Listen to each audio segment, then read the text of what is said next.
watching out for you on air, online, on the go. This is 24-Hour News 8. Now at 6 o'clock, dramatic video out of Allegan County. A teen rescued after crashing her car into a river. Good evening, everyone. Thank you for joining us tonight. I'm Susan Shaw. And I'm Brian Sterling. We want to get you straight out to Allegan County where this crash happened. The car went into the Rabbit River near Hopkins. 24-Hour News 8 Steve Kelso was there just minutes after the rescue happened. He joins us live right now. Steve? Yeah, good evening, Brian. Good evening, Sue. You know, I wasn't even supposed to be covering that story today. I was actually here at the Hopkins Fire Barn. We were going to talk about this machine that's going to help them out with snowmobile rescue and fighting brush fires in the summer. And then it was along about 3:30 this afternoon. We were standing here talking, and all the alarms started to go off. Hey, why don't you get us? From the initial call, firefighters knew someone was in the water, and they began by putting on the cold water suits.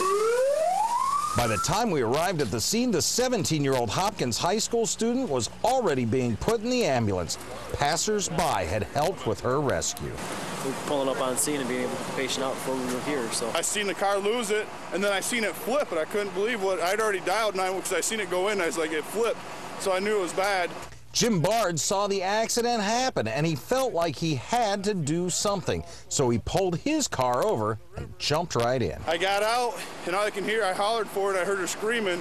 By now, other drivers were also stopping to help. yeah, they're both seniors at in the high school, and they just assisted, helped out. A reminder today of just how quickly everything can change. So it all turned out she's fine. I can't believe it, but she's fine. And the amazing thing is you saw those pictures of that car upside down underwater. This young lady was able to get her own seatbelt off and fight for a small pocket of air. There was about a 6-inch airspace there that she was able to get air from until rescuers could come along and get her. She's cold tonight, but she's going to be just fine. Ironically, the fire department here in Hopkins had just completed cold water training last night. All those suits were laid out and ready to go.